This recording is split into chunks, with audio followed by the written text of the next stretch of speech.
So we are in chapter 8 of our book, which is Joshua. Joshua was the one who had been Moses' assistant all throughout ever since he brought them out of captivity. He was a military leader. He was with Moses when he went up on the mountain. In fact, remember, he went part way up with him. So Joshua had always been right with him. So Joshua is the one who has been given command, in effect, of these people. So they're getting ready to cross into the land of Canaan, this promised land that God had promised to Abraham, Isaac, and Jacob. Now remember, this land is now inhabited by descendants of Cain. Cain was the grandson of Noah. Cain is the son of Ham, who Noah cursed. And he said, "Cursed will you be your son Cain." After that whole incident in the tent, after the vineyard and making the wine. So, for whatever reason, his descendants are now here. And it's the Amorites, Jebusites, Hittites, Amorites, Coors-Lights, Bud Lights. It's all the... So it's all these ites that are in here. But it's these group of people, and one by one, God has told them to drive them out. This is where a lot of people really get the impression that God is the God of the Old Testament is this really mean God, because he tells them to go in and drive all these people out, and a lot of times to kill them, to totally wipe them out. But there was something going on here that was, whether it was sexual sin, it was immorality, it was other worships. We also see that a lot of them were giants. So there may have been something associated with DNA or something, but God was trying to wipe out this line. We have to remember that back in Genesis, when Adam and Eve were in the garden, that God said to Eve and to the serpent, said, her seed will crush your head. And so from this point on, Satan's whole plan was to destroy the line of God, this line of Eve. So he's trying to contaminate it, destroy it, whatever. And this is why they've been gone after so hard. And so it's been this continual battle, and it's going to continue on in the next, till Jesus returns, obviously. But it's going to continue on for the next 2 hours in this class. So what they're getting ready to do is they want to do a military campaign. The first time that the 12 spies went in, 40 years previously, the 12 spies went in, and it was to set up a military campaign. How do we go in and conquer these people? It wasn't about going in and see if the land was good, but how do we conquer it? So they were like your frontline military spies to go in and come up with a routine. And so they do the same thing here. Remember, again, he's going to send him some spies to go in, and they go into Jericho. You remember that with Rahab. So their spies going in again to plan this routine, this campaign. So this is what we see at the opening of Joshua. Moses has passed away. Joshua is now in command. They're getting ready to cross over. It's an entirely new group of people. Remember, during the 40 years, the first 2 years to get to Mount Sinai, to get the laws, to build the tabernacle, to get organized. That was about 2 years before they got the first time. We saw in chapter 2, verse 15 or 16 of Deuteronomy, where it says they wandered 38 more years, so for a total of 40. So we know they've been 40 years in the making of this. And God said that because the spies spent 40 years or 40 days spying.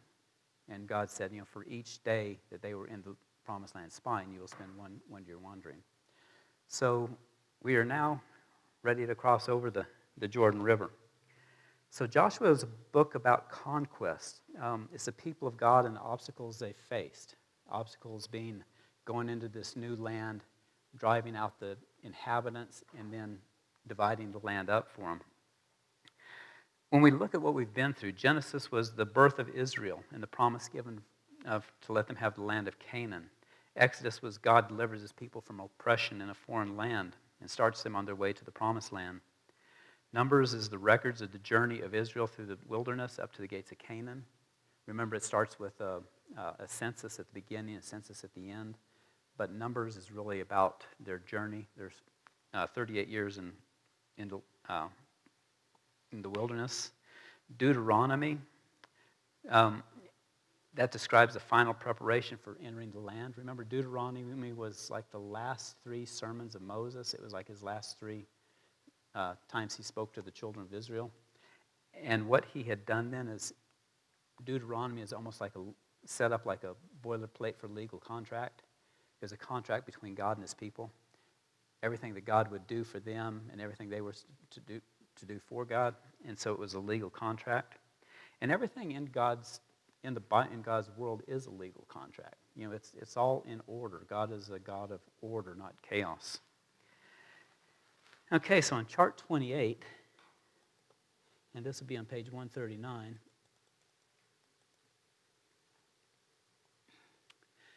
this kind of shows how the book, or how they got to the land of Canaan. So the first part of this book is to the land. They had the promise of and the journey to the land and theocracy. Theocracy is rule by God, right? Remember, these people had been, from the time of the 12 sons of Israel, when they went into Egypt, there was 72 of them. Now, 400 years later, there's probably a total of 2 million people. They didn't know really anything about God. You know, they really didn't have, God had not given them, they didn't have a Bible, they didn't have books, they didn't have anything yet. They had stories, word of mouth, and just, you know, from looking around, you know, at nature and seeing that there was a God. So what God had to do when he brought them out the time at Mount Sinai was to learn, who is God? How do we worship him? What does he need? How do we develop a relationship? It's not about religion, it's about a relationship with God.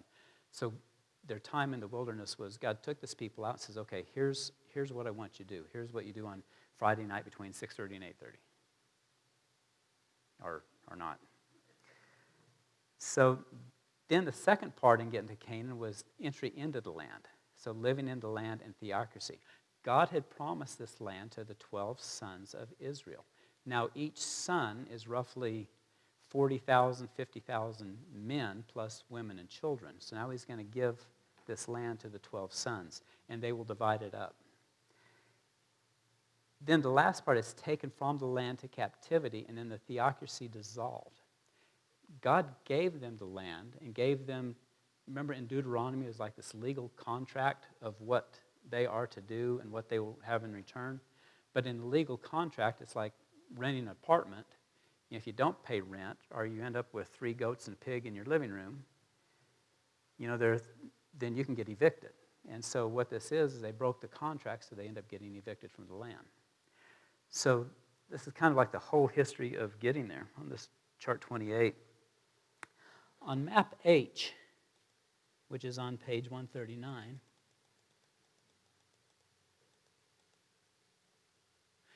this is going to kind of show the conquest. So right now they are across the Jordan River, on the east side of the Jordan River, in Shittim, and they're getting ready to cross over into Gilgal and then to Jericho. And what they're going to do, remember I told you about how you've heard the term divide and conquer? They're going to divide and conquer. What their whole plan is under Joshua is to come in and go straight across and split the nation of Canaan into 2 parts. That'd be like coming right up the Mississippi River for the Russians or something. Split the nation into 2 parts, and then you can conquer one side and then the other. Once you've got them split apart, then it makes them really weak. So rather than coming in just the south end and trying to work their way north, they went around the side and came in the middle, and then they go south and north. So they break it in half, and it's a whole lot easier to eat if you take smaller bites, right? So what they're going to do here, and we'll see this in this first book, that they'll go in the middle and then do a southern conquest and then a northern conquest. So this is the campaign strategy that Joshua uses to take the land. He starts in the central, and as it illustrates, Israelites cross over the Jordan River near Jericho, and then pushes to the south and then to the north. Once they've done that, they divide the land, and this is shown on map H. So in chapters 1 to 12, talks about the preparation for the conquest. in chapter 13, Joshua divides the land into the inheritance of the 12 different tribes.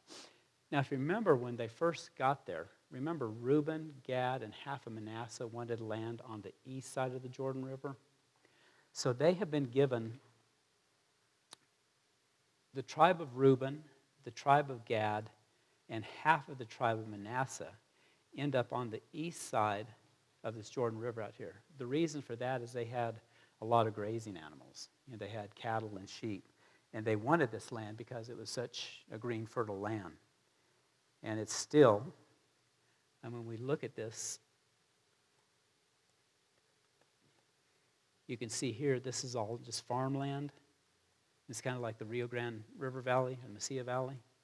So it's a lot of fertile land along here, and they wanted this for farming. So you can tell just even from satellite images now that it was a fertile land for them to have for farming. But then if you notice the other 12 tribes, we had Simeon, Judah, Benjamin, Dan, Ephraim, the other half of Manasseh, Issachar, Zerubbabel, Asher, Naphtali, and Dan. So the other tribes, once they've taken the land, then it's divided up. So after they've taken it, then Joshua, they drew lots for the different lands and divided the land up, and God gave each of the different tribes different areas of land. Remember that handout I gave you guys last week? How it kind of proves that this is their land? Remember that book about as America has done to Israel? And every time we do something to protect them, we're blessed. And every time we try to divide the land up, like someone gets wiped out by a tornado or a hurricane. So it's pretty well proof if you look at it that every time we did this, something happened. So this is how the land is going to be divided up. Now later, we're going to see a division. And we're going to see this after King Solomon. And what's going to happen after him is it's going to end up dividing between a northern tribe and a southern tribe. The northern tribe is everything from a line like right across here, north. So all of these in here, north, end up becoming what is called the nation of Israel. And everything below here ends up being Judah and Benjamin, becomes the nation of Judah, which becomes the Jews. So when you talk about the Jews, we're typically just talking about Judah and Benjamin together. If you're talking about Israelites, you're talking about the other 10 tribes north of there. But we'll see this later when we get into Kings and Chronicles.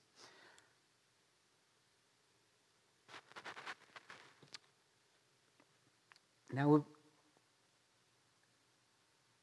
this land right now is filled with Canaanites and all the different descendants from Cain. And so there are people there. There's also cities there. There's homes. There's vineyards. There's fields. It's not like they're going into raw new land. They're going in to take major cities and stuff. And if you look at it prophetically, it's almost like us going to the promised land, right? I mean, the homes are already built. The vineyards are already there. It's like I go to prepare a place for you. So it's like they're going into land that's already there. Everything's already built. They just have to, push the current inhabitants out. So everything's in place. So when they go in and start pushing it out, instantly they have homes, as long as they just push the people out and don't destroy all the homes. So in their campaign, it's a lot of pushing all these people out. Well, it's God pushing them out in front of them. It was God giving it back to them. But if the land had just been barren, then it would have been a tremendous amount of work. But instead, God has allowed these people to build all these great cities so that when they go in, it becomes theirs. So what happens in this? Remember, when God had given it to them 400 years earlier, to Abraham and Isaac and Jacob, he only had 12 sons. There was only like 70 of them. There's no way they could have taken this land. But now that there's 2 million of them going back, then there's enough of them that they can take it, and they can slowly move it out. But they don't end up getting it all at once. They slowly take more and more of it. It's a long-time campaign. When Joshua goes in, he works 7 years the first time to push everybody out. So it takes him about 7 years before he divides it up. Joshua is so much a picture of Jesus, and Jesus taking his people into the promised land. And Joshua and Jehovah are just like one Hebrew character apart from each other. So it's very symbolic that he is a picture of Christ. Remember, Moses doesn't get to go in. Moses is a picture of the law. we see that Moses made one mistake. He struck the rock twice. But he doesn't get in, so he couldn't keep the law. Even though he was a representation of the 10 Commandments, the 613 laws, he was not able to go in. But yet, Joshua, because of faith, and God said, because Joshua and Caleb had faith, they will get to go in. So he gets to go in by faith. So he inherits his promised land by faith. But when he goes in, he works for 7 years for it. So it's kind of like looking at Jude and James. It's not only faith, but it's faith with works. His works are his evidence of his faith. So the picture here is very prophetic about what we're to do. So it's important to note that some of the cities within the boundaries were not taken until the days of David and Solomon. This can be attributed partly to the failure of the Israelites to obey fully God's conditions. In Exodus 23:29, it says, I will not drive them out before you in a single year, that the land may become desolate and the beasts of the field become too numerous for you. I will drive them out before you little by little until you become fruitful and take possession of the land. So this has been a 400-year period. This book is written by Joshua. But it's not specifically given. He is identified as the author of specific parts, and parts of it are written in the first person. But at his death, and the end of it is probably written by Eleazar. Eleazar was the priest. Eleazar was the son of Aaron. So in this book we see, at the end of it, we see Joshua dying and Eleazar, the priest, dying. So most of it was probably either written by Joshua or scribes. Remember, they always had scribes. Moses had scribes. So that's kind of the authorship of this. It was written soon after the events had transpired, about 1400 BC, and covers a period of about 24 years. So after 400 years in Egypt, 40 years in the Promised Land, then Joshua takes place over about a 24-year time period. Joshua conquered the Canaanites, divided the lands, and settled the tribes. Then Joshua looked after the affairs of the nation until his death, and he passed away at the age of 110 in Joshua 24. There are 4 segments in this book, and on chart 29,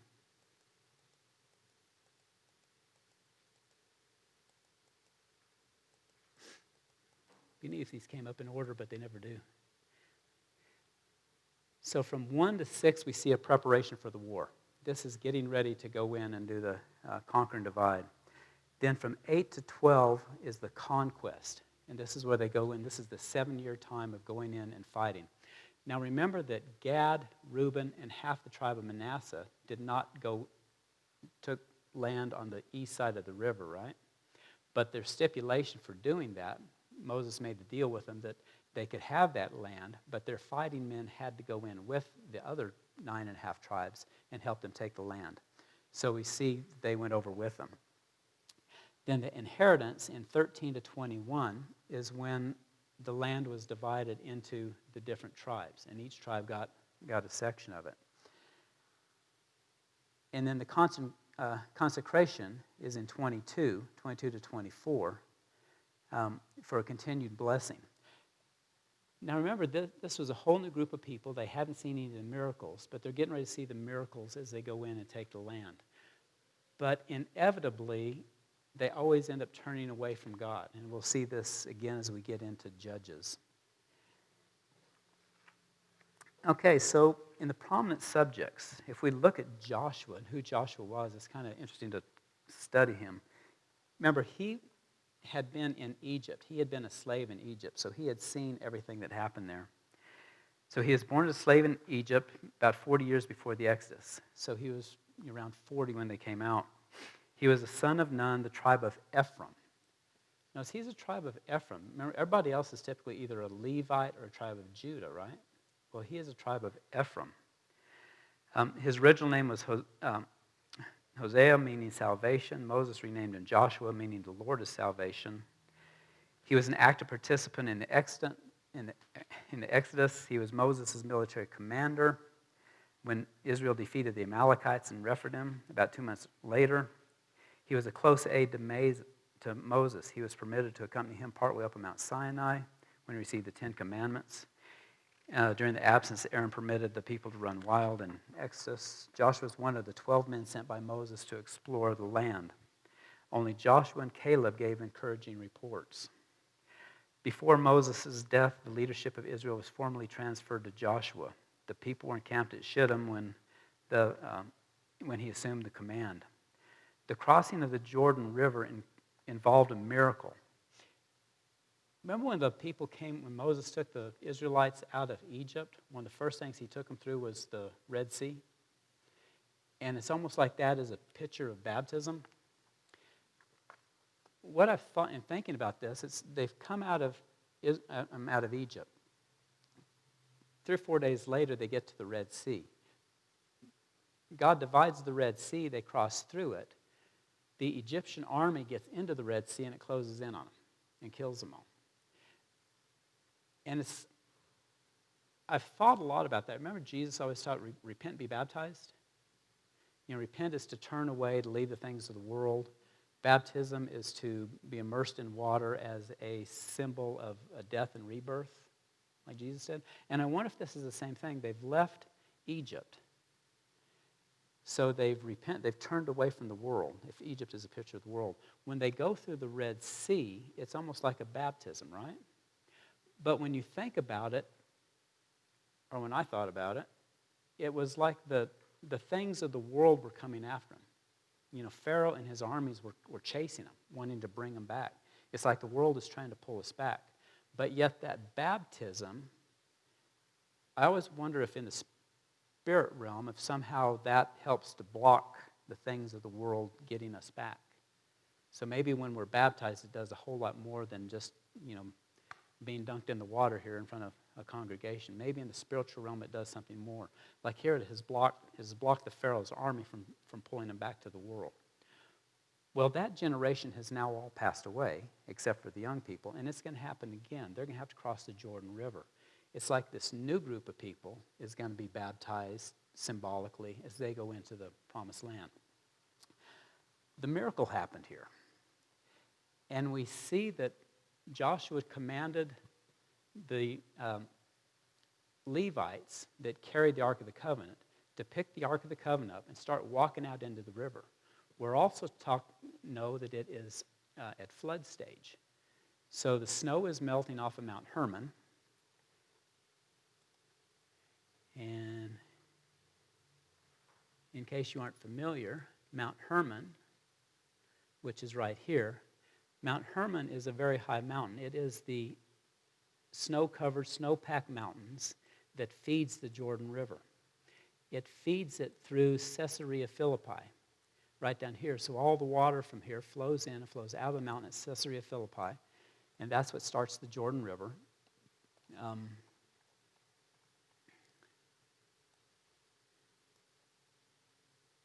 It comes out right here. So this is the headwaters. That's not a very good picture of it. Let me try another one. Okay, so here the water's coming out of the mountain. This is the snow runoff. We're at flood stage now. The Jordan River, it's kind of like the Rio Grande River. If we were all going to cross the Rio Grande River right now, you wouldn't have to roll your pants up very far. In fact, I don't think there's any water in it, except they did open the gates today at the dam. So it's at flood stage. They're going to cross the river. The Levites take the Ark of the Covenant and they walk out, and the minute their feet touch the edge of the river, the flow stops. Well, the flow doesn't stop, but it stops right there where they are. If I can not make everybody seasick here. Okay. So they're right here getting ready to cross over by Jericho. And we're told that it backs up all the way to the city of Adam. And that is a city that's 20 miles north. So the water starts backing up for 20 miles. So it's like the water has stopped there, and it's a big flow of water. It'd be like the Rio Grande River at full flow in the summer. And it stops, and the Levites carrying the Ark of the Covenant walk out in the middle, and they stand there. And 2 million people cross the river. I'm not sure how heavy the Ark of the Covenant was.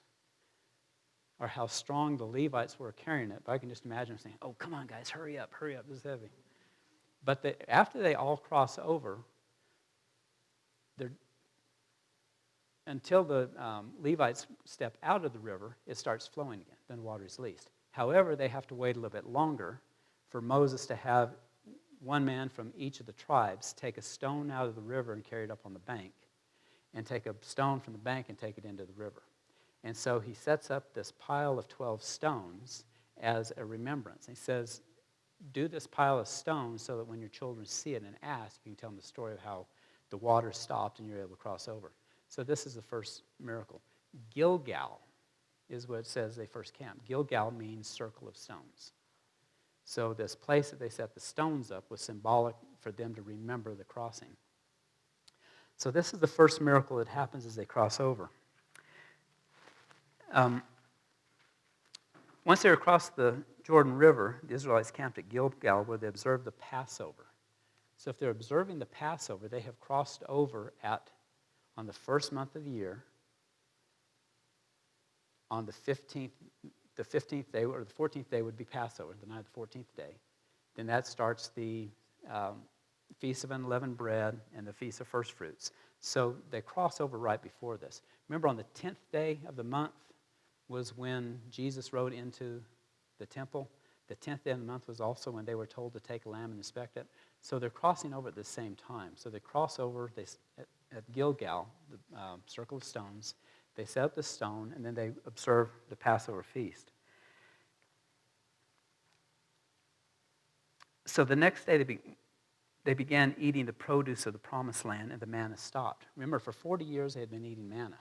Well, once they cross over on on Passover, the next day is first fruits, and that was the day that they were able to eat fruit and vegetables from the new land, and that was when manna stopped. So they finally got to stop eating manna.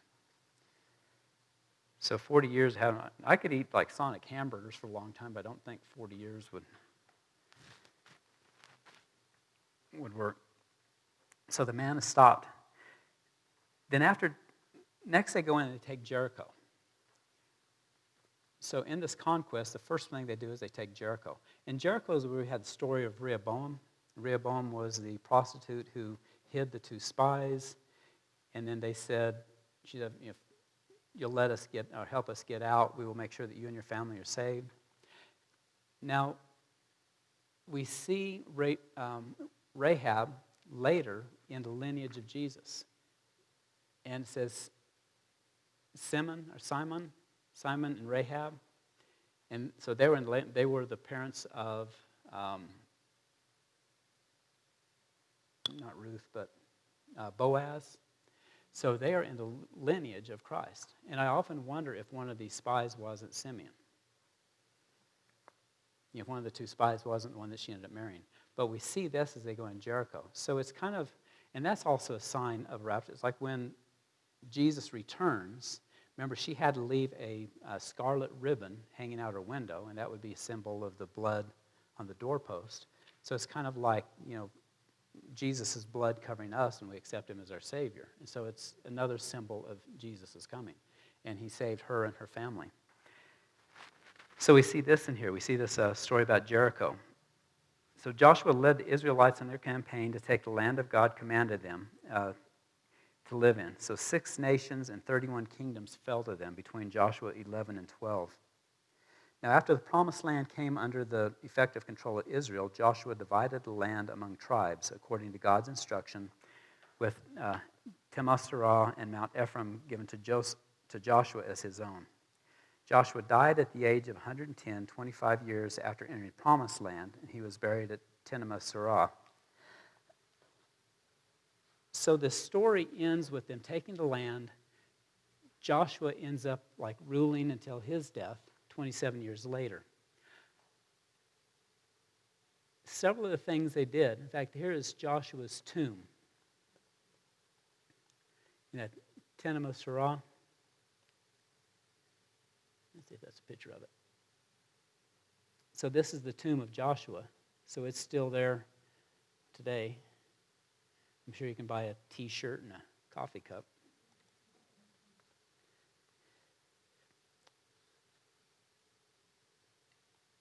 But let me guys ask you a question. When did they get Jerusalem? Remember, they came in and started taking all land, taking these different cities. At this point, they did not have Jerusalem. They didn't get Jerusalem until the time of David. But what they did, remember Moses had commanded them to go into Mount Geshem and Mount Ebal and stand on top and proclaim, read the 12 commandments or the 10 commandments and proclaim blessings, and half the tribes went to the other one, proclaim curses. So they did that at these two mountains, just as as God has told them. But the tabernacle, remember they took the tabernacle in with them. That was a new place of worship. The tabernacle got set up at Shiloh. So for about 300 years, the tabernacle was right on top of this mountain. So the tabernacle was right in here for nearly 300 years, and this was the place of worship. So even though we always think of the temple, in Jerusalem, it was actually here at Shiloh. And I haven't been there, but I found a lot of pictures and stuff of it. But in the remains, they found places where there's 120, they found where the poles for the outer wall, the 120 poles were set. And so they've actually found the locations where the tabernacle would have been set up. So when you think about them coming in, for 300 years, this was their center of worship. It wasn't Jerusalem until 300 years later under King David. So for a long time, this was the center of worship in their land. If we look at who Caleb was, Caleb means wholehearted or faithful. He was from the tribe of Judah. Remember, Caleb was the other guy. He was the other spy that went in and came back with the report that says, yeah, we can take this. We can take this place. He was a tribe of Judah. Now remember, Joshua was a tribe of Ephraim. So Caleb is the other one. He was a real warrior too. In Numbers 13:20, then Caleb silenced the people before Moses and said, we should go up and take possession of the land, for we can certainly do it. In Numbers 14, Joshua son of Nun and Caleb son of Jephunneh, who were among those who had explored the land, tore their clothes and said to the entire Israelite assembly, the land we passed through and explored is exceedingly good. If the Lord is pleased with us, he will lead us into the land flowing with milk and honey, and will give it to us. Only do not rebel against the Lord, and do not be afraid of the people of the land, because we will devour them. Their protection is gone, but the Lord is with us. Do not be afraid of them. Isn't it so common for us to doubt God and to not be strong in him? In Numbers 14, God speaking to Moses, because my servant Caleb has a different spirit and follows me wholeheartedly, I will bring him into the land he went to, and his descendants will inherit it.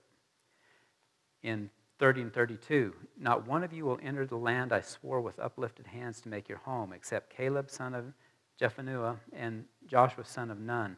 As for your children that said they would be taken as plunder, I will bring them in to enjoy the land you have rejected. But as for you, your bodies will fall into the wilderness.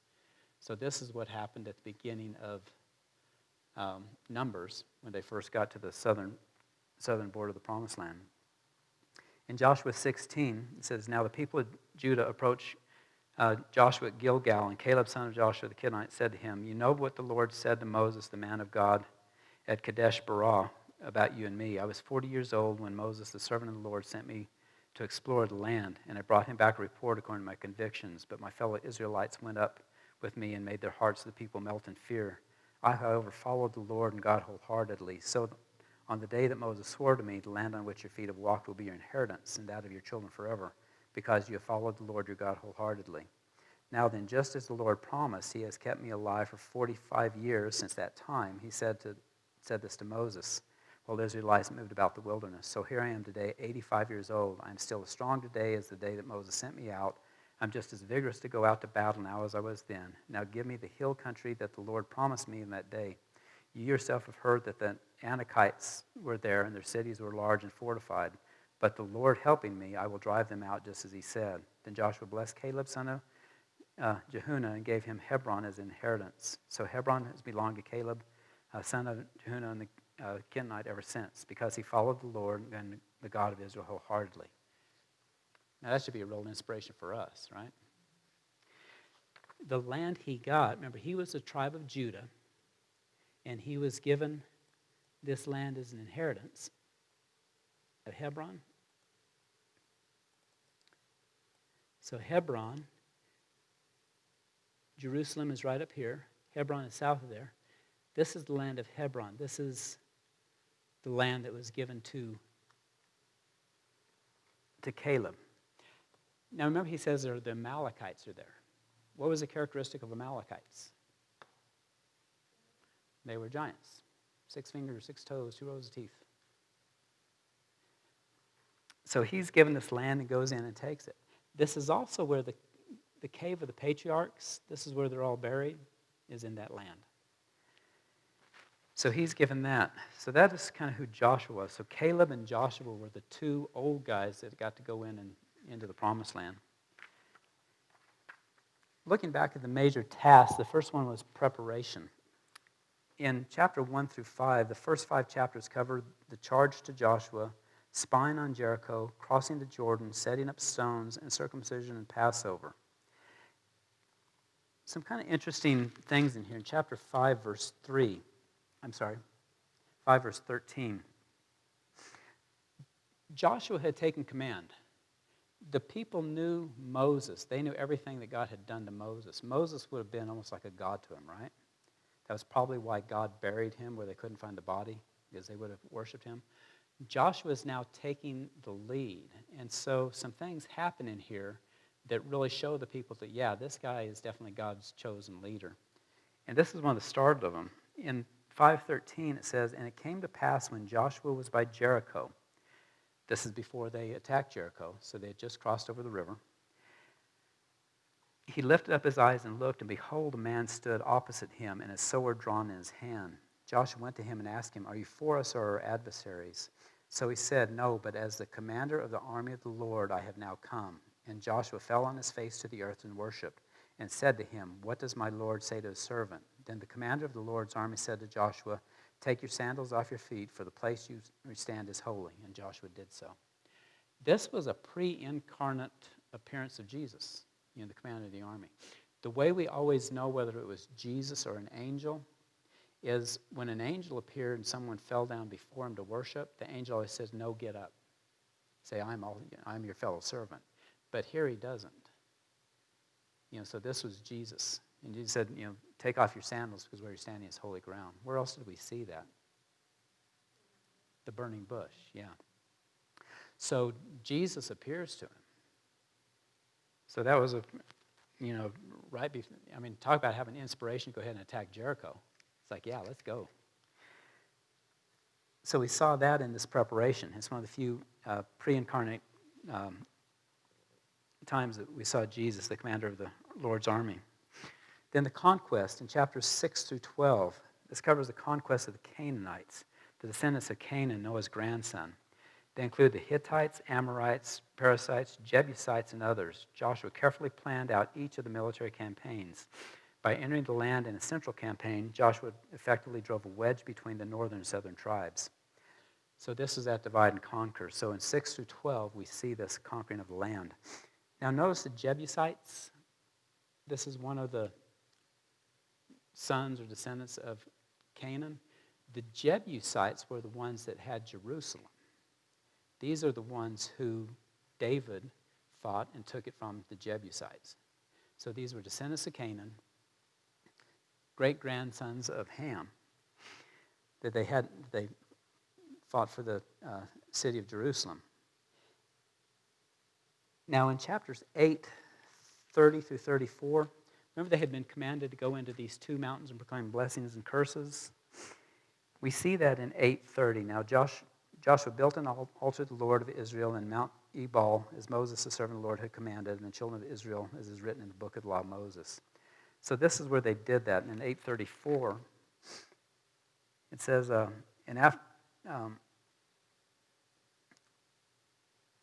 half of them were in front of Mount Gizma, and the other half were in front of Mount Ebal, and Moses, the servant of the Lord, had commanded before, and they should bless the people of Israel. So here we see that they did. Moses had told them to do it, and they did follow that. And then right after that, we see that Joshua had read the book of the law to him. And that was kind of the last time it was read up until about 700 years later. So this is part of the conquest when they go in and take it. And it took about 7 years. So Joshua took the whole land. The land could be divided up between the 12 tribes as inheritance. During the time of Abraham, Isaac, Jacob, and Joseph, the land would have been too big for them to fully claim. Yet now with the problem, with probably over 2 million people, the conquest was possible. The last part of this book is consecration. So the last 3 chapters show a time of peace and rest after each tribe had their inheritance. During this time, Joshua appealed for total commitment and consecration to God. If we think about what they've been through, these sons and daughters of Abraham, they ended up going to Egypt. They ended up with land there. They ended up as slaves there. They ended up coming out. They went through all these trials for 40 years. They've finally come into the promised land. They fought for 7 years to get the land. They finally divided up, and they finally have peace. And we'll see at the end of this chapter and the start of the next chapter, it didn't last very long. So it's a very short time, just these 3 chapters that they had peace. Chapter 22 deals with the consecration of the eastern tribes. Joshua's charge in the tribes of altar of witness. Chapter 23 covers the consecration of the western tribes and Joshua's charge. And it doesn't last very long. We see at his death in chapter 24. One last thing he says. Now it came to pass after these things that Joshua the son of Nun, the servant of the Lord, died, being 110 years old, and they buried him within the borders of his inheritance, which is the mountains of Ephraim on the northern side of Mount Gashash. Israel served the Lord all the days of Joshua and all the days of the elders who outlived Joshua, who had known all the works of the Lord which he had done for Israel. So we see here that all of Israel, which had been all the 12 tribes, served the Lord through this time of Joshua and his elders. When we get into Judges, we'll see that changes. If we look at types and symbols, remember everything in the Old Testament is pointing forward to the coming Christ.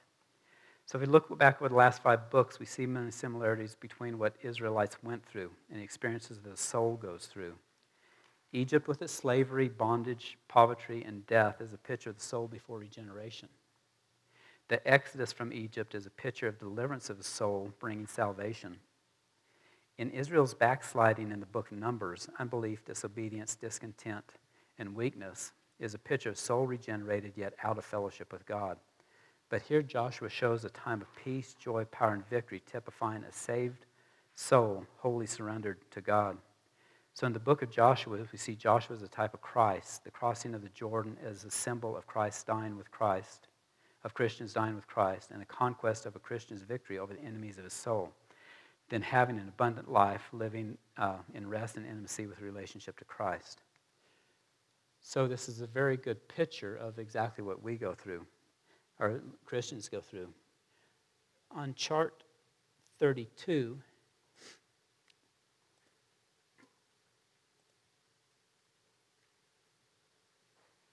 let me back up. Let me just chart 31 here. Chart 31 shows kind of the allocation time in 13 through 21. And it starts out with the 2.5 tribes. That was Gad, Reuben, and half Manasseh. It goes through what they received on the east side of the Jordan. Then we see Caleb being given his inheritance. Caleb got an inheritance all of his own just because of his report when he came back after the 40 days of spying.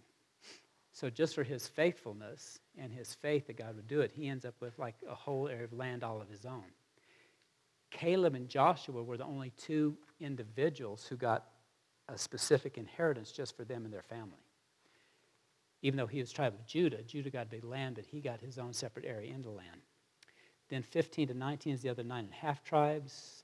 Judah, the sons of Joseph, and then the 7 tribes. And then Levi in 20 and 21. Remember, the Levites were actually divided up, and each one of the tribes was given a percentage of the Levites. So Levites ended up breaking up, and each one of the tribes had Levite priests with them.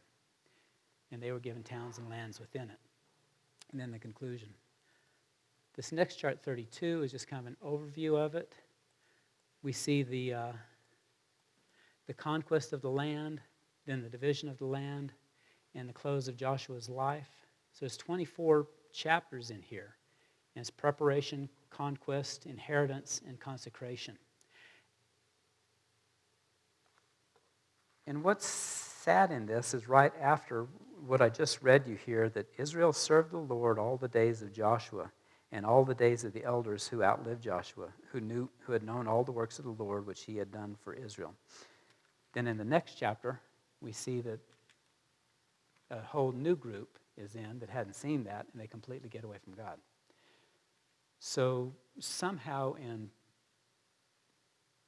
from one generation to another generation, it gets all lost. Are we seeing that today?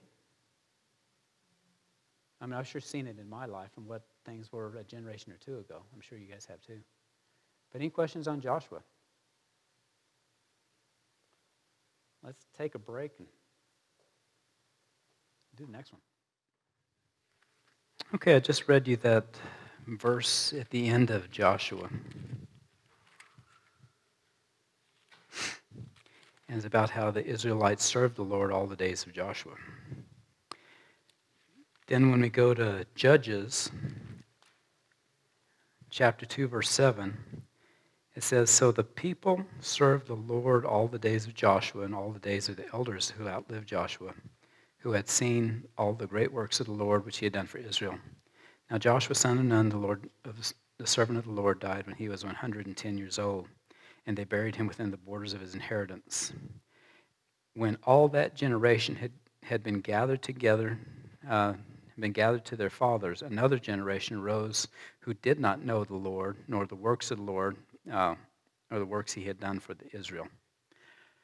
So we've got a new generation now. And with that, we're at a time that it kind of Judges sums up, and everyone did what was right in his own eyes. And that quickly set the stage for the book of Judges. Do we live in that age now? Where everyone does what is right in their own eyes? Does history repeat itself? Let me say that again. Bad pun. Okay. So everything we see in Judges is everyone did what is right in their own eyes. We've got a whole new group of people who didn't see the things that God had done, and so they don't believe. And what is the New Testament that's blessed are those who have seen the things and believe, but even more blessed are those who have not seen and believe? So these are not real blessed people, I guess. So in the book of Exodus, we're judges. And we're going to go through these different judges, but it's not really the judges that we think of like a magistrate. In Exodus, we saw judges, but they were men that were magistrates, fulfilling judicial functions associated with the office of a judge. But in the book of Judges, the word judge in Hebrew is shabhidim, which means one commissioned by God to deliver the Israelites from the oppression of their enemies, usually by war, and then to rule the people during the time of peace. So when we think of the book of Judges, it's not that these people were like in a court sitting in judgment people, but these were like military leaders who were raised up by God to help them when they were being attacked. So Judges goes through a period of about 350 to maybe 400 years, and these judges, God raises them up as military leaders to get the Israelite people gathered together for warring against whoever's coming to oppress them.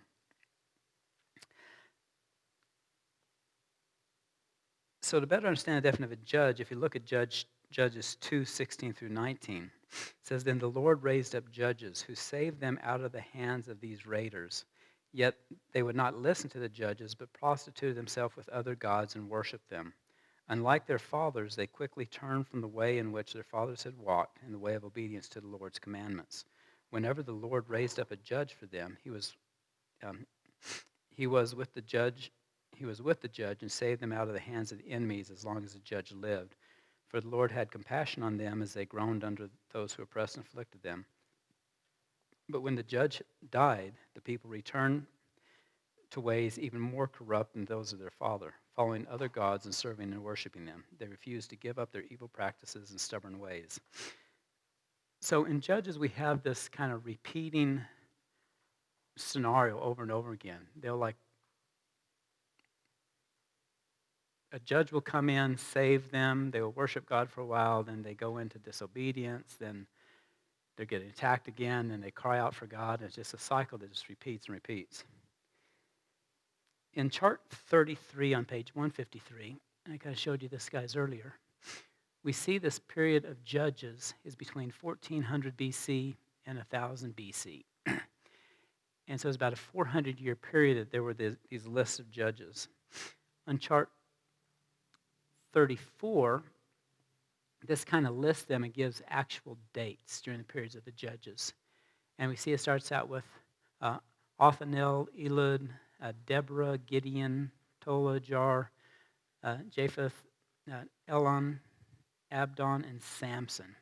The ones that you probably remember here is Deborah, Gideon, and Samson. They were kind of the ones that the book is giving most information to. But these are the time. If you see there's only a short period, a couple places of short periods that there wasn't a judge. But typically there was always a judge who was trying to get them out of trouble.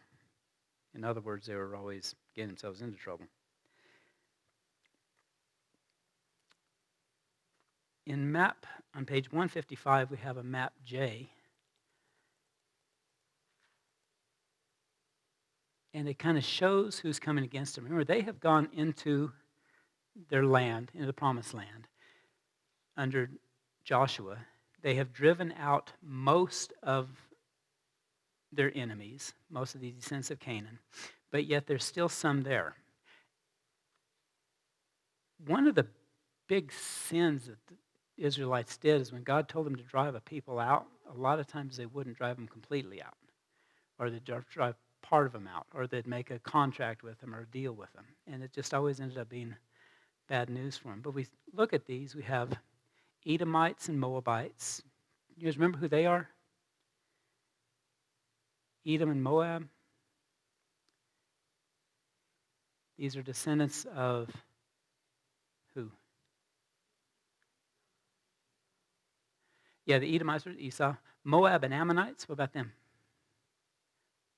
Moab and Ammon? Remember Lot and his two daughters? Yeah, Lot and his two daughters, their two sons was Moab and Ammon. So they're the enemies on this side.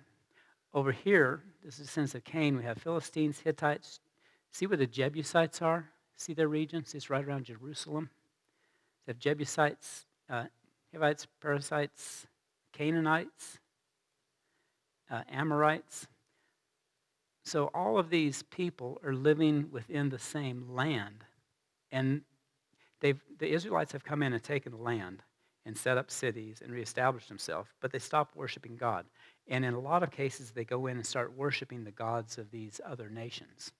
And so they would end up being attacked, and then God would bring up a judge to help them fight whoever was coming against them. So this is 400 years of continuous warfare.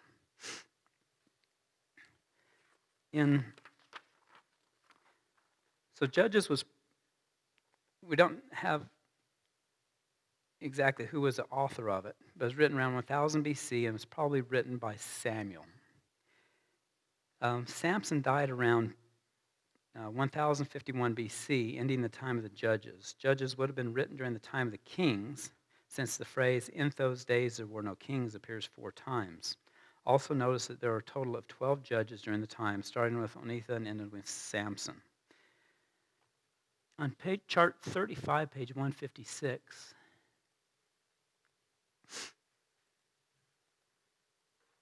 we see a list of these judges.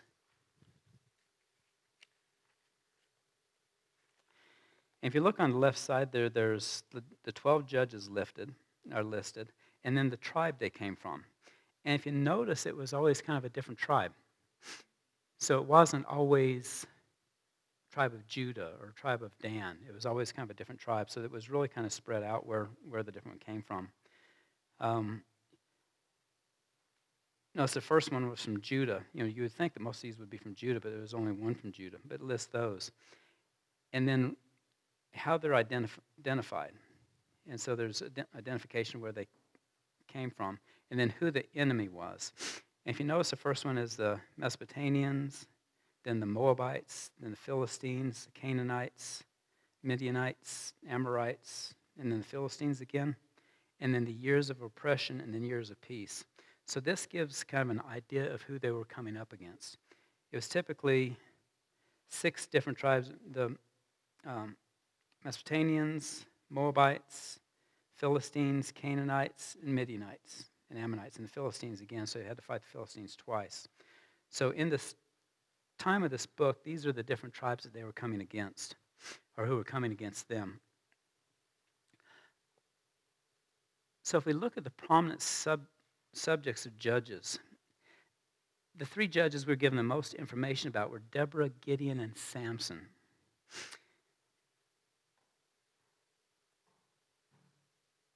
Chart 36 kind of gives an overview of this. We see Deborah right here is chapters 4 and 5.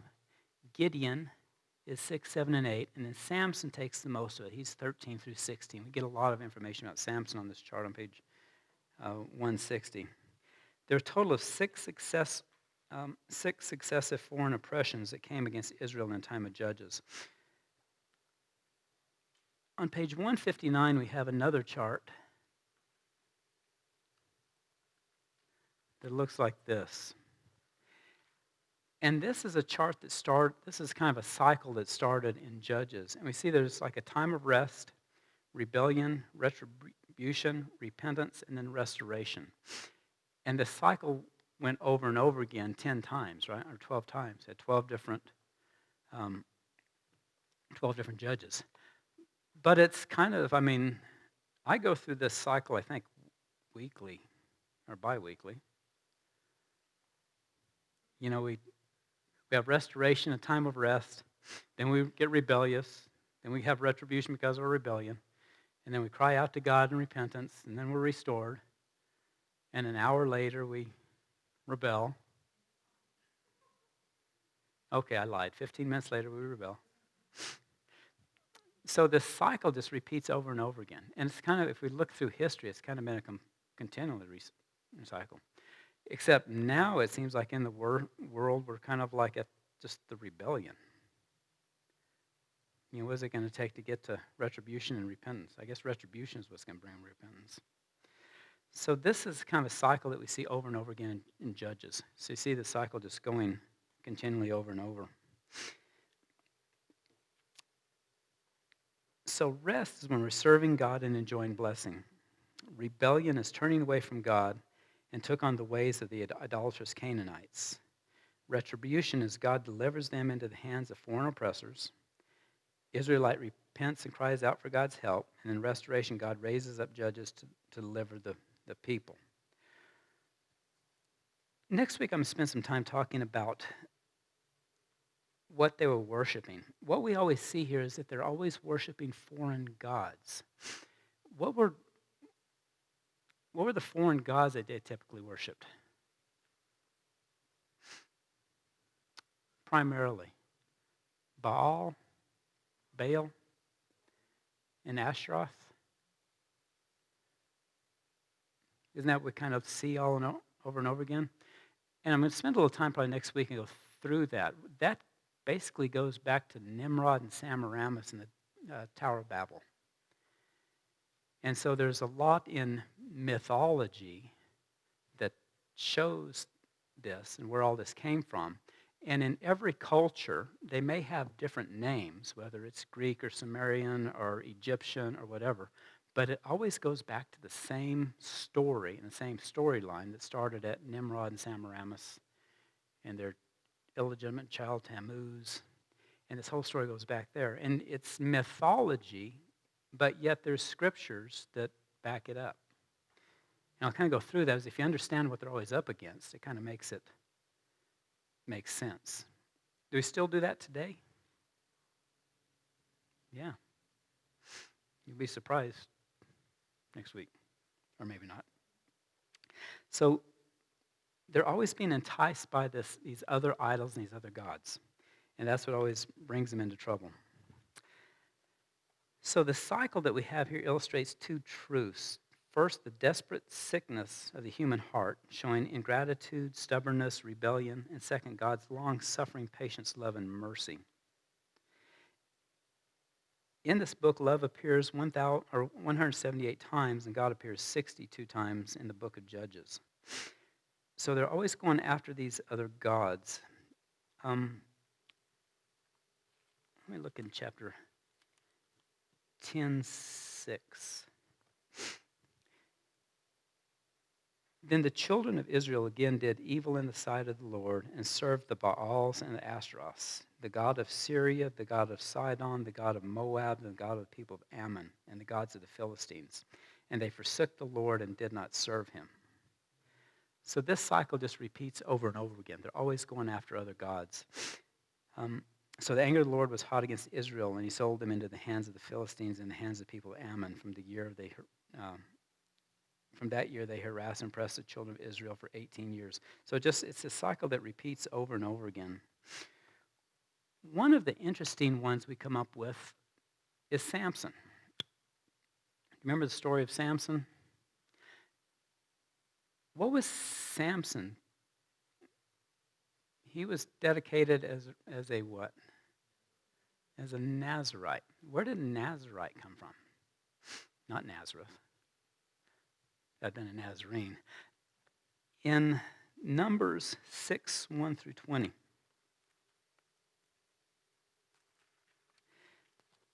the law of the Nazarite. Then the Lord said to Moses, saying, Speak to the children of Israel and say to them, whenever a man or woman consecrates and offers to take a vow of a Nazarite to separate himself to the Lord, he shall separate himself from wine and similar drink. He shall drink neither vinegar made from wine or similar drink, neither shall he drink any grape juice nor eat grapes or raisins. All the days of his separation he shall not eat anything that produces by the grapevine. All the days of his vow he shall separate of his separation. No razor shall come upon his head until the days are fulfilled for which he separated himself to the Lord, and he shall be holy. Then he shall let the locks of his hair of his head grow. In the day that he separates himself from the Lord, he shall not go near a dead body. Anyway, what this is, a Nazarite vow, is when someone takes a vow to serve God wholeheartedly for a period of time. It could be man or woman. The time period could be whatever they chose. It could be 6 months, a year, whatever. And what they would do, they would not drink any wine, anything made with grapes, raisins. They would not come near a dead human body. They would not cut their hair during this time period. And at the end of the time, when they had completed the time that you've said, okay, for 6 months I'm going to solely just focus on God. I'm going to do all this. Then at the end of that, they would go to the temple and they had to offer sacrifices. That was like a sheep, a goat, and a ram, I think. And then they would shave their hair off and then also offer the hair as a sacrifice. And that would end the time of their separation as a Nazarite. We had two in the Old Testament. We had Samson and Samuel, that before they were born, their mothers dedicated them as a Nazarite. Remember, Samson's mother had been barren.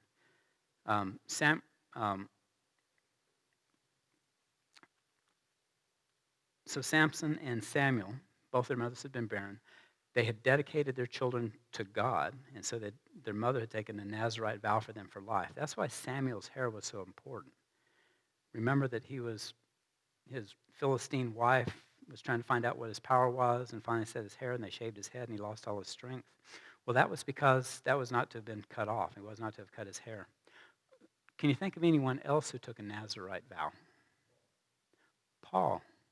Remember when Paul went to the temple after his third missionary trip and he got in all the trouble because they said he had taken Gentiles in with him? One of the things he went back to do was to cut his hair and to offer sacrifices. One other one. Did Jesus take a Nazarite vow? He's from Nazareth, yeah. That had been a Nazarene vow. Remember when Jesus had the Last Supper with his disciples? And he said, I will not drink of this cup again until I'm with you. I've often wondered if that was also Nazarite vow, and I found some other stuff where other people think that also.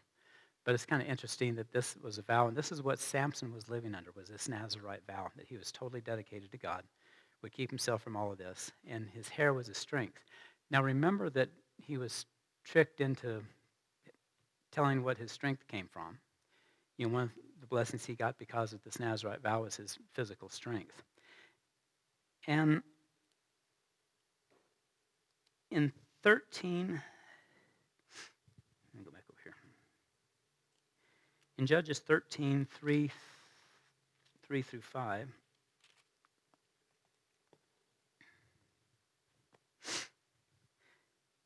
this right. And the angel of the Lord who appeared to the woman said to her, "Indeed, now you are barren and have borne no children, but you shall conceive and bear a son. Now therefore, please be careful not to drink wine or similar drink, and do not eat anything unclean. For behold, you shall conceive and bear a son, and no razor shall come upon his head, for the child shall be a Nazarene to God from the womb. He shall begin to deliver Israel out of the hand of the Philistines." So he's been dedicated from birth. Yes.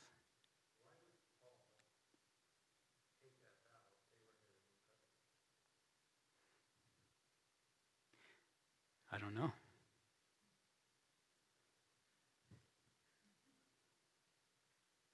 Any ideas?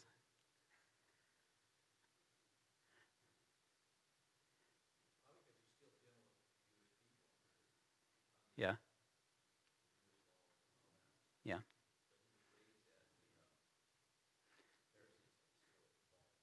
Yeah. Yeah. I'll look into that. That's a good question. So Samson had all this strength. Now, how did he die?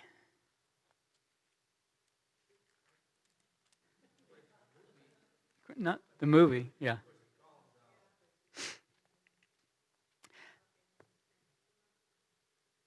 In Judges 16:7, I'm sorry, in Judges chapter 16, in chapter 25, okay, so Delilah had betrayed him. His hair had been shaved off. He now became, the Philistines were able to take him captive now.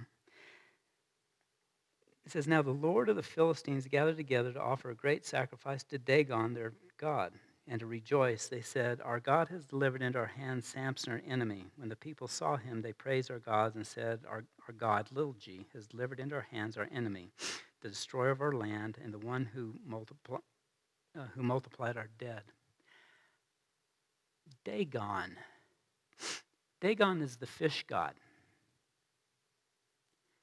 He wears a little fancy hat.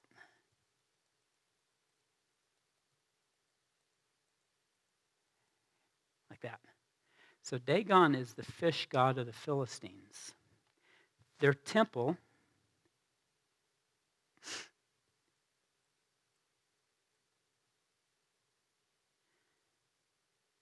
is over here.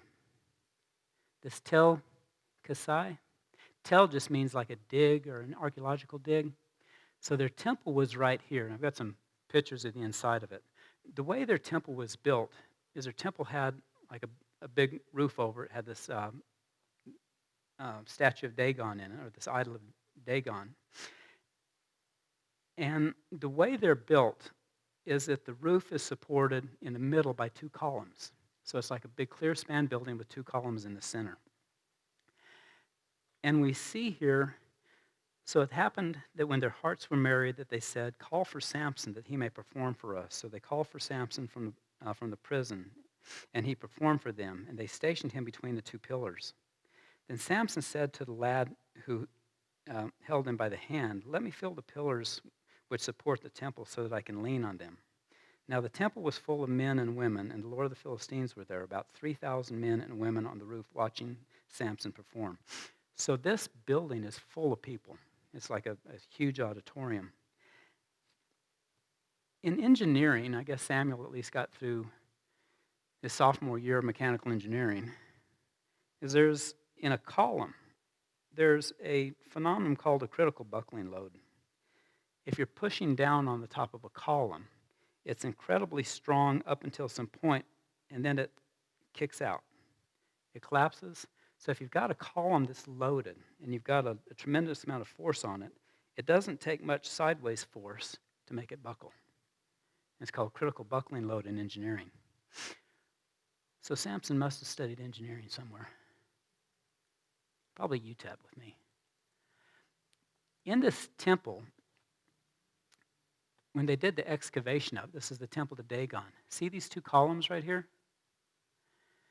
These were the columns, the center columns that held up the roof. When we look at them, they're right here.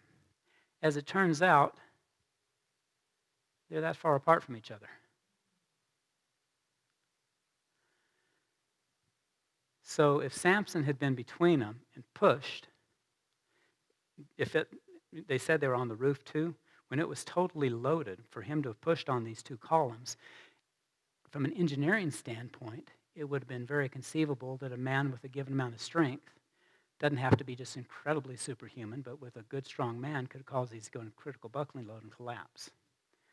So I thought it's so interesting when I saw this picture, because it's like the perfect width for the two columns to be pushed apart. And so that confirms exactly what's said here. And they stationed him between the two pillars. Then Samson said to the lad who held him, "Let me fill the pillars which support the temple so I can lean on them." Now the temple was full of men and women, and the Lord of the Philistines were there, about 3,000 men and women on the roof.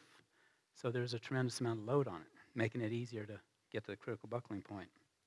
Then Samson called to the Lord, saying, "O God, remember me, I pray. Strengthen me, I pray, just this once, O God, that I may with one blow take vengeance on the Philistines for my two eyes." And Samson took hold of the two middle pillars which supported the temple and braced himself against them, one on his right and the other on the left. And then Samson said, "Let me die with the Philistines." And he pushed with all his might, and the temple fell on the lords and all the people who were in it. So the dead that he killed in his death was more than he killed in his life. So I thought, as an engineer, I thought it was pretty incredible that this worked out this way, that the spacing was just right for that to have happened. This cycle of the judges went on for a period of about 400 years. At the end of Judges, we see a couple things that deal with the Benjamites and also with the tribe of Dan. The tribe of Dan is not listed in Revelation. If you look at the way the 12 tribes are listed, remember we started out with the 12 tribes, and it was Dan was in it, Joseph was in it, Levi was in it. Then after the Exodus, the Levites became the religious leaders. They became the priests and Pharisees. So the Levites were taken out.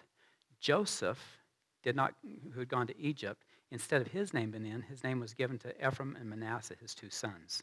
And so that created another 12. Well, at the end in Revelations, we don't see Dan. But what we see is we see Levi's name, Levi, in there again. By the time of Revelation, there's no longer need for a priest, right? A high priest? It's Jesus is the high priest. So they're restored. But Dan is not in there. At the end of the book of Judges, we see some stuff about Dan and what happens to the Danites. They were the first ones to start worshiping idols. They started making idols for themselves and worshiping idols. They did not go in and take the land. They were told to go in and possess their land, and they didn't do it. If you notice on the charts, it shows like 2 different locations of Dan. And so it's kind of like Dan because of idolatry, not following what God had told them to do. It's kind of like they're no longer in it at the time of Revelation. And I'm not sure what all that would involve as far as the restoration, but we see that in chapters 18 and 19. Also with Benjamin, some of the issues with Benjamin are talked about in here. So Judges covers this whole time. But in the 21 chapters of Judges, it's all about this time of rebelling, then restoration, then rebelling and restoration. The judges were the ones who were brought up as military leaders to get them out of trouble. So this whole cycle goes over and over again.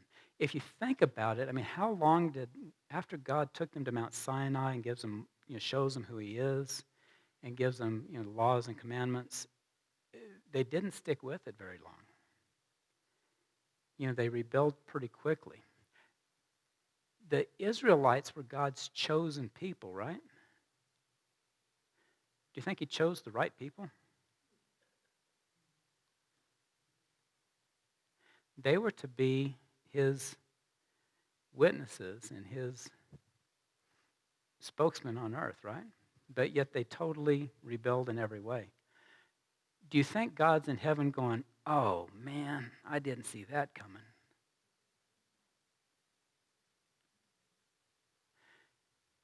Could it be that they were chosen exactly because of that? That by choosing the Israelite nation who would always rebel against them, then God's mercy could be shown to the maximum with them? So that maybe the reason he chose them was he knew that they would be so rebellious that his mercy to bring them back into him would be fulfilled the greatest.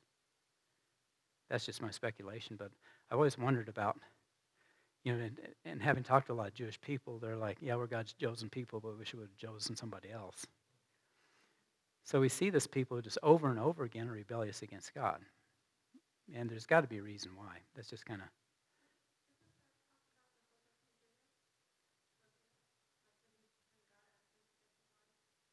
Yes, and he takes an adulterous wife. Yeah.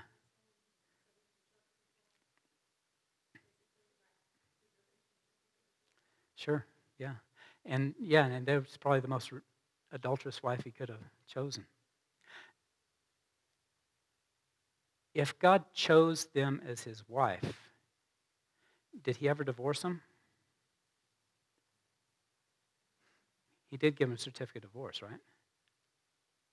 What is the only way that a woman who has been divorced because of adultery can remarry?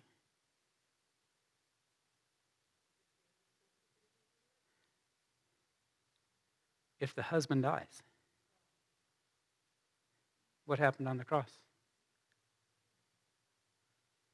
The husband died, right?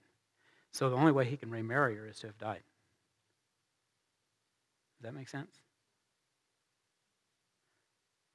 And that fulfills the law. Then she's free to remarry because her husband has passed away. Yeah. So, yeah, it's kind of an interesting to look at why they were, and we see this in Judges, why they are so rebellious, just rebelling and rebelling. And God just over and over and over again saves them. I mean, they come into these great attacks. He raises up these leaders, and these leaders get them out of trouble. And they're like all joyous and go, they get to rest for a couple of days, and then they start rebelling again. Next book is Ruth. Any questions on Judges? So this has taken us 400 years further along. Ruth.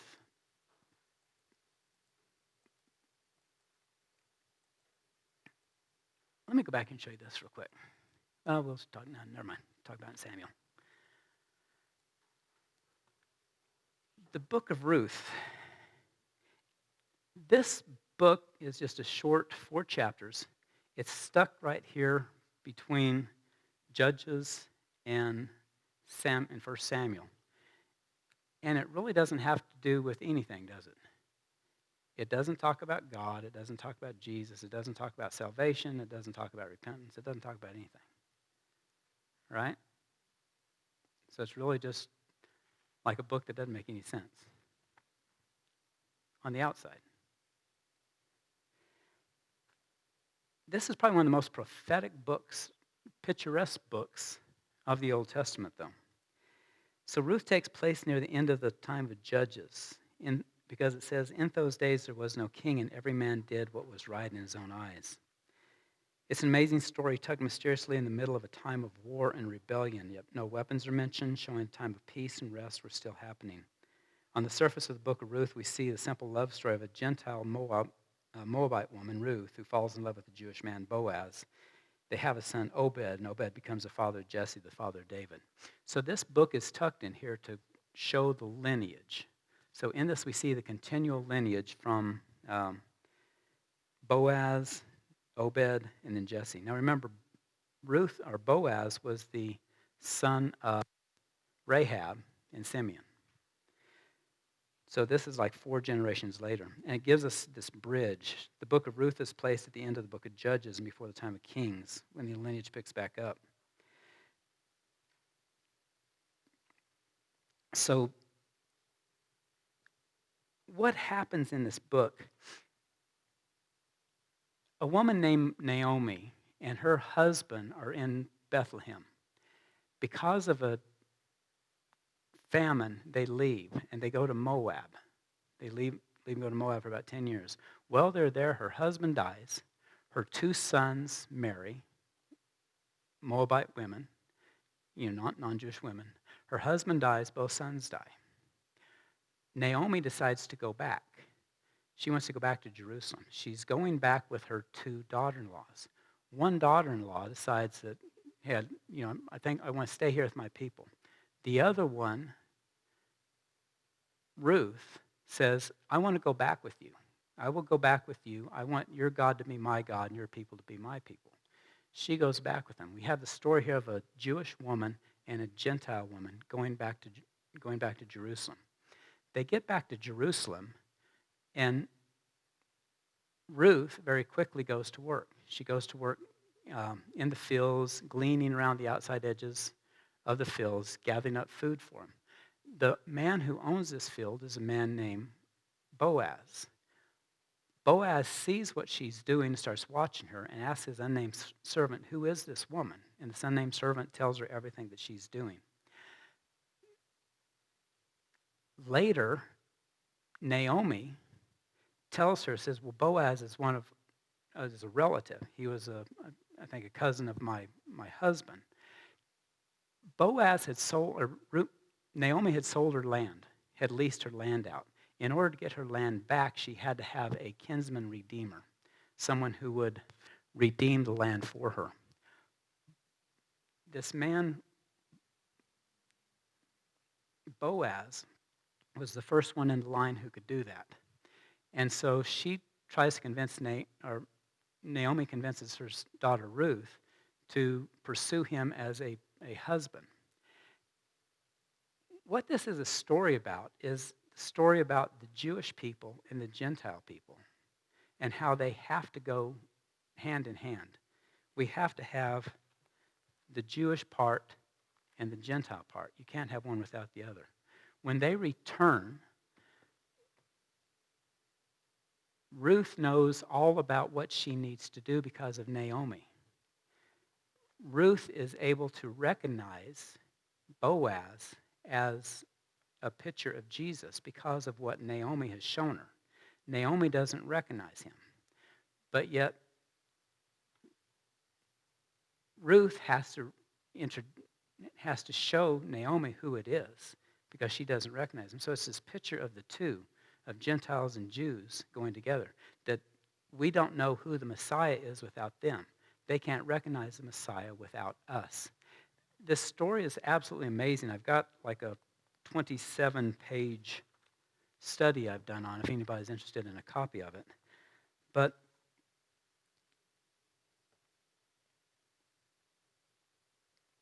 I'm just going to go through my notes. On a deep level, the book of Ruth shows an incredible story or typology of Christ in a Jewish and Gentile nation.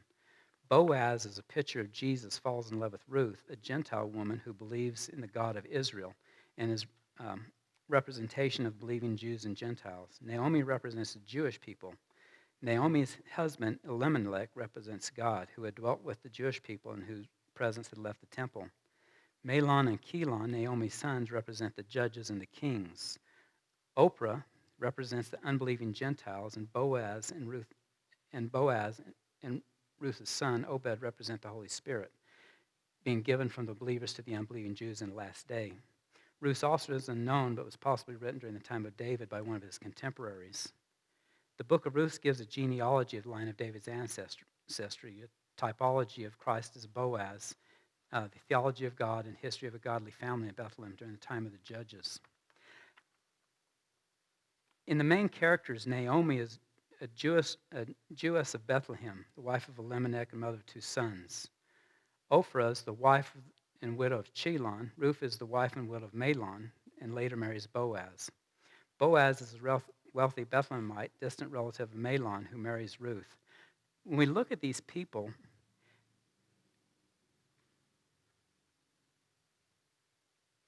the two daughter-in-laws, represent, Oprah is the one who decided not to go back. She represents a Christian who hears the word but decides to go back to the world. She goes back to her people and her gods. Ruth wants to, Naomi's taught her about her people. Ruth says, your people, your God will be my God, your people will be my people. When she gets back and she goes to work, we see that Boaz sees her and recognizes her work. And he asks the unnamed servant, says, who is this woman? The unnamed servant reports back and tells Boaz everything that she has done. Anytime we see an unnamed servant in the Old Testament, that's a representation of the Holy Spirit. The Holy Spirit is watching her and reporting back to God everything she's doing. Just like the Holy Spirit is kind of like the intermediary between us and God. So he's watching her and telling her everything she's doing. We see that she's working and gleaning in the fields. Then at the time of harvest, at harvest time, Boaz is on the threshing floor. He's there because they've been harvesting and he's sleeping there. Ruth tells her, Naomi tells her, go see him and visit him there. He can redeem you. Well, she goes to him on the threshing floor and lays down at his feet, and he wakes up. And she says, cover me with the corner of your garment. What did she mean by that? What do Jewish men wear on the corner of their garment?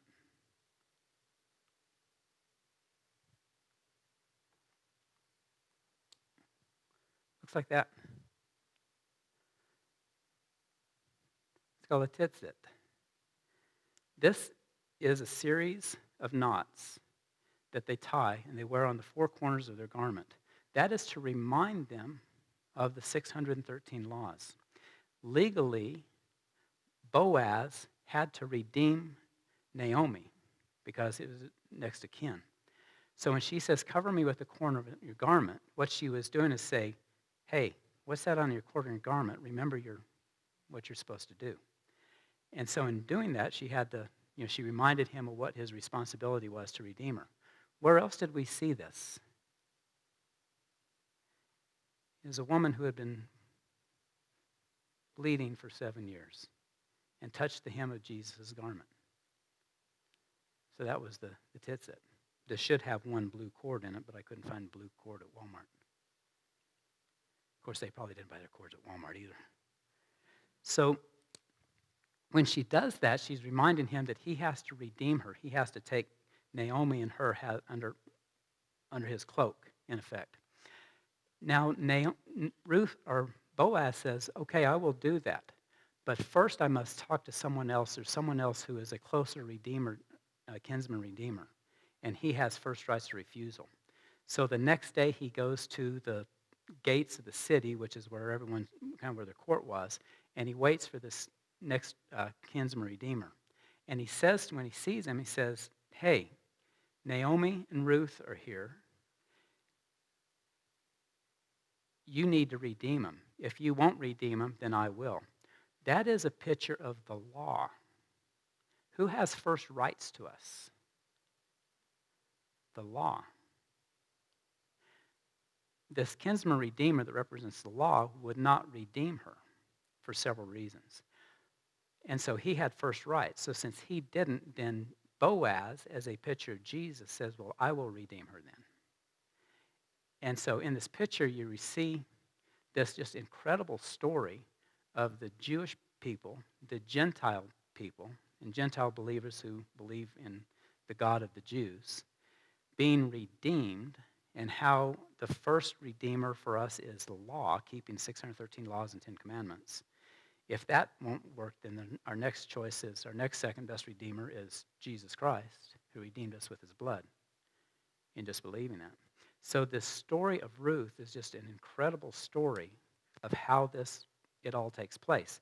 Even though when we we see it, it's just this short story of 4 chapters about a widowed lady and her widowed daughter-in-law going back to Jerusalem and going back to work, and then this guy Boaz coming along and redeeming them. So the kinsman redeemer. So a kinsman refers to a near male relative of a deceased man who has the right and duty to buy back the land which has been sold to another family. By purchasing the land back, the kinsman can reserve the land in the original family name. The Hebrew name for kinsman is a goel. So you see that in this book. He's called the goel. Here the term redeemer is added to represent that he will also marry the wife. In a messianic type, as mentioned above, the book of Ruth is full of typologies. Boaz, a type of Christ, the kinsman redeemer. Ruth, a type of believer, and Naomi is a type of the Jewish people. In the genealogy of the Messiah, the last few verses give us a lineage from Boaz to David. So Boaz and Ruth have a son Boaz, and he has a son Jesse, who is the father of David. In chart 37,